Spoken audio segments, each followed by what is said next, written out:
Alibag press association हे आमचं एक 17 म्हणून, तर हा तेजस्विनी पुरस्कार देण्याचा हा आमचं एक 15वं वर्ष आहे. आम्ही यासाठी कुठेही कधीही कुणाहीकडनं प्रस्ताव मागवत नाही.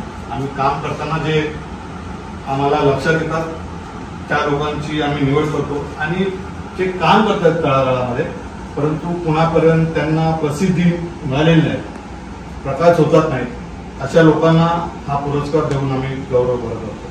जिल्हा सत्र न्यायाधीश मॅडम उपस्थित आहेत, त्यांना वेळेवर जायचं आहे. खूप बोलण्यासारखं विचार करून आलेलो होतो. फक्त मला एवढंच सांगायचं आहे की हा जो 8 मार्चचा जागतिक महिला दिन साजरा केला जातो त्याला न्यूयॉर्कच्या महिलांच्या आंदोलनाचा इतिहास आहे. रशियाच्या महिला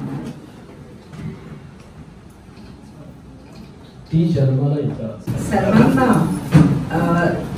सर्व महिलांना मी कालच झालेल्या महिला दिनाच्या खूप खूप शुभेच्छा देते. आपल्याला माहिती आहे की पत्रकारिता हे फार जबाबदारीचं काम आहे. राजेसिंग जाधव यांचा आपण शाल सिल्कर देऊन आणि सन्मान चिन्ह देऊन यथोचित सन्मान करीत आहोत. पुरस्काराने कॅप्टन कृतज्ञ आहे. रायगड जिल्ह्यातील अलिबाग तालुक्यातील रेवदंडा गावची ही कन्या आहे. लहानपणापासून तिला असलेली आकाशातील विमानाची ओढ, पाहिलेले स्वप्न सत्यात उतरवण्यासाठी केली धडपड, नशिबात आलेल्या अपयशाने धुडकावून लावण्याची तिची जिद्द आणि स्वप्न पूर्ण झाल्यानंतरही तिने टिकून ठेवलेला साधेपणा, जिच्या कौतुकासाठी शब्दही अपुरे पडतील असे व्यक्तिमत्व म्हणजे कॅप्टन कृतज्ञ अर्चना.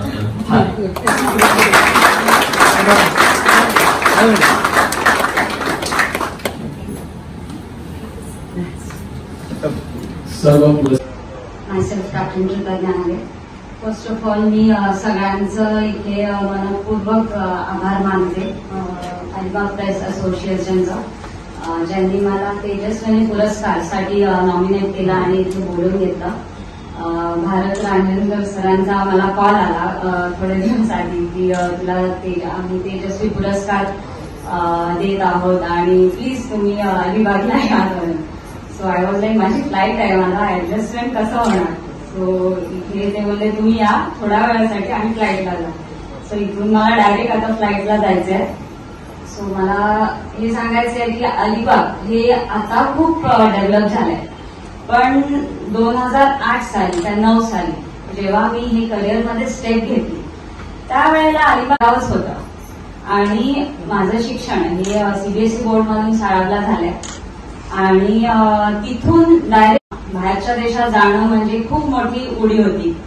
जेव्हा मी माझ्या वडिलांना सांगितलं की मला पायलट बनायचंय, माझ्या वडिलांचा एकही क्वेश्चन नव्हता त्यापाठी, पण आम्हाला गायडन्स नव्हता. कारण का इथे सगळं जे काही आपण बघतो अलिबागमध्ये म्हणा की आपले रिलेटिव्ह बोला, लांब लांबचे नातेवाईक म्हणा, सगळ्यांना आपल्याला एकच उत्तर दिलं जातं तुला काय बनायचंय, इंजिनियर, डॉक्टर. सो गायडन्स हा प्रकारच नव्हता. आता फोन घेतलं सगळ्यांना इन्फॉर्मेशन मिळते, गुगलवर म्हणा, Instagram, YouTube, WhatsApp, like everything is available नाव. पण त्यावेळेला हे नव्हतं. 2009ला 8ला जेव्हा मी सर्च करायची काहीच नव्हतं. सो मी एका एजन्सी मार्फत शिक्षणाला गेली 2009 साली आणि त्यावेळेला एकटं फिलिपिन्सला जाणं म्हणजे खूप कठीण होतं. माझा अपडेट मी देता नव्हता येत घरच्यांना की मी कुठे पोहोचले, काय पोहोचले. तिकडे पोहोचायला मला जवळजवळ पूर्ण 24 तास गेले. त्यानंतर घरच्यांना मी अपडेट दिला की मी पोहोचलीये. ते पण तेव्हा एका कॉलला मला 25 रुपये पडायचे तिकडून. तेव्हा व्हॉट्सअप कॉलिंग नव्हता, काहीच नव्हतं. आणि अक्षरशः मी तिथे रडायची की मला यायचंय परत, मला नाही जायचं. माझ्या घरच्यांचा एवढा सपोर्ट होता की नाही गेले तू पूर्ण करून यायचं, नाही तर यायचं नाही. सो तिथून आल्यानंतर माझं सीपीएल लायसन्स जे होतं ते मला दिल्लीला फेऱ्या मारायला लागायच्या इकडून. So all the way Delhi पण मी एकटी गाठली. एकदाच नाही, असं वर्षभरात खूप फेऱ्या मारायला लागल्या. त्यानंतर मला सीपीएल कमर्शियल पायलट लायसन्स हे 2013 साली मिळालं.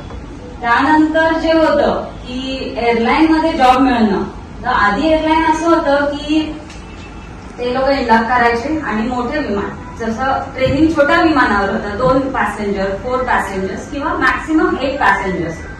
मग ही सगळी इन्फॉर्मेशन आपल्याला पुढची नसते. मी एक पायरी चढत गेली आणि पुढची पायरी मला समजत गेली की आता ही पायरी आहे. मला शेवटपर्यंत ती पायरी माहिती नव्हती ते कसं करायचं.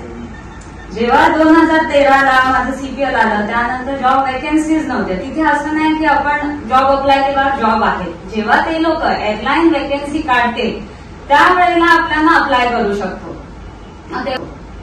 तेव्हा असं होतं की जे मोठे विमान आहे, जे एअरलाईन मध्ये विमानं चालतात, जे 200 पॅसेंजरच्या वरती विमान आहे, तर काही लोक म्हणजे असं बोलायला जात तर सगळे मोठ्या घरातलीच लोक त्या फील्डमध्ये जातात. तर मला मोठ्या विमानाची ट्रेनिंगसाठी परत जावं लागलं होतं. आर्थिक परिस्थिती एवढी स्ट्रॉंग नसल्यामुळे माझं ते थोडं डिले झालं. 2017 साली मी स्पेनला गेली परत ट्रेनिंग करायसाठी. ती मोठ्या विमानाची 200 माणसांची पॅसेंजर हे करायचं. 1 वर्षानंतर मी 5 एअरलाईन मध्ये अपिअर केलं आणि मेरिटमध्ये गो फर्स्ट मध्ये लागले. माझं गो एअरमध्ये दोन्हीमध्ये झालं. मी निवड गो फर्स्टची केली सो दॅट मला मुंबई पाहिजे होतं बेस्ट. त्यानंतर सुद्धा म्हणजे स्पेनला जे हेक्टिक शेड्यूल होतं माझं 2 महिन्याचं, ते असं की सगळे एमर्जन्सी प्रोसिजर्स होते की इंजिन फेलियर झालं फ्लाईटमध्ये, ऑन टेक ऑफवर झालं, टेक ऑफ चालू झाला आपला आणि इंजिन फेल झालं तर काय करायचं. सो ही सगळी जी प्रॅक्टिस असते, प्रोसिजर असते, ते quick like fraction of seconds मध्ये डिसिजन्स घ्यायचे असतात. तिथे विचार करायला वेळ नसतो आणि त्याचा अभ्यास वगैरे म्हणजे खूप सगळं हे होतं. मला घरच्यांचा सपोर्ट होताच, बाबांचा तर कायमच राहिलाय. ते कायम माझ्या पुरस्काराला उपस्थित असतात त्यांचा वेळ काढून. आणि आता मला 5 वर्ष झाली गो फर्स्ट मध्ये आहे. पण त्यानंतर जेव्हा 2009ला गेली तिकडे जेव्हा माझे सोबतचे कलिग्स होते ते सगळे मोठ्या घरातले होते आणि अलिबाग मधली, तर त्यांना असं होतं की ही काय करणार, हिच्याकडून कसं होणार, तर डिमोटिवेट करायचे. अरे अलिबाग से आई है क्या, अलिबाग से आई है. पण आता जेव्हा माझं ते न्यूज पेपरमध्ये की कुठे नाव बघतात तेव्हा बोलतात that's captain Kritagya from Alibag. आणि आज सगळ्या न्यूज पेपरला म्हणजे आता 2 महिने झाले मी माझ्या वडिलांना 5 वर्षामध्ये मला त्यांना नेताना ऑपॉर्च्युनिटी नाही आली बिकॉज कोविड आलं. माझ्या आईला मी नेलं 2020 मध्ये माझ्या फ्लाईटमध्ये. ते लोक फिलिपिन्सला माझ्यासोबत आलेले, तिकडे बसलेले, पण ट्रेनिंग फ्लाईट होती. पण आता पॅसेंजर्स मी 200 माणसांना घेऊन माझ्या वडिलांना फ्लाय करते. सो डिसेंबर महिन्यात मी त्यांना दिल्लीला नेलं माझ्या फ्लाईटमध्ये. ते माझ्या लेवरला आलेले आणि तिकडे आम्ही जस्ट अशी व्हिडिओ काढली की आठवण म्हणून. आणि ती व्हिडिओ एवढी व्हायरल झाली की पूर्ण जगभरात ती व्हायरल झाली. आणि टाइम्स ऑफ इंडिया नका म्हणू, NDTV नको म्हणू, सगळे जेवढे सुद्धा न्यूज चॅनल्स आहेत, न्यूज पेपर्स आहेत all over India, all over world, मला US, आफ्रिका म्हणजे कुठल्या कुठल्या देशातून मेसेज येतात. माझे युट्यूब चॅनल सुद्धा आहे कोळी पायलट, तुम्ही बघू शकता. आणि एवढं सांगायचं आहे की ती व्हिडिओ व्हायरल झाल्यापासून एवढ्या लोकांपर्यंत गेली म्हणजे सगळे त्यांच्या मुली जे 6-7 वर्षाच्या मुली आहेत त्याच्या आई वडिलांना व्हिडिओ दाखवतात, मम्मी मला असं हिच्यासारखं बनायचंय, मम्मी तुम्हाला पण नेईन फ्लाईटवर असं. तर हे सगळे मेसेजेस बघून एवढं सुंदर वाटतं की एक लहान मुलींना एक हे होतं की मला तिच्यासारखं बनायचंय. ते मोटिवेशन, ते इन्स्पिरेशन जे आहे ते मला त्यांना माझ्यापासून मिळतं. तर ते खूप मला छान वाटतं. आणि मला मार्गदर्शन नव्हता म्हणून मी आता दुसऱ्यांना मार्गदर्शन करते. सो त्यासाठी मी युट्यूब चॅनल ओपन केला आणि त्यामध्ये जे काय मला पॉसिबल होतं ते मी इन्फॉर्मेशन त्यामध्ये टाकते. आणि एक रायगड जिल्ह्याची आणि अलिबाग तालुक्याची पण फर्स्ट फिमेल पायलट आहे आणि कोळी समाजाची पण पूर्ण अखिल कोळी समाजाची पहिली पायलट आहे. म्हणजे कोळी समाजात मुलगी एवढ्याच वरती जाणं हे पहिलंच असेल. माझ्या आईवडिलांनी मला खूप सपोर्ट केला आणि त्यामुळे आम्हाला थोडा प्रॉब्लेम सुद्धा झाले की अरे तू मुलगीला पाठवते एवढ्या शिक्षणाला असं माझ्या वडिलांना बोलायचे किंवा मला आता सुद्धा. पण आता ते आर लाईक अर्थ शॉट आणि सगळे आता क्लॅप करतात की आपली मुलगी आता आपली मुलगी बोलतात. So thank you so so much. मी इथेच माझं हे संपवते छोटंसं सांगून. Thank you so much all of you. Bharat रंजनाचं सर्वांचं मी खूप आभार मानते आणि अलिबाग प्रेस असोसिएशनचा तुमचं पण सर्वांच्या मान्यवरांचं thank you so much and happy women's day to all of you. आणि सगळे जे इथे आलेले आहेत त्यांचा पण खूप आभार मानते. जेव्हा विमान चालायला लागतं तेव्हा कॅप्टन एक अनाउन्समेंट करतात आणि ती अनाउन्समेंट अशी असते की आपल्याला म्हणजे ते ऐकल्यानंतर इतकं असं आश्वस्त वाटतं की आपल्याला कोण घेऊन चाललेलं आहे. तर मी कॅप्टन कृतज्ञाला म्हणेल की आमच्यासाठी ती एक छोटीशी अनाउन्समेंट जर केली तर ते आम्हाला तो फील होईल.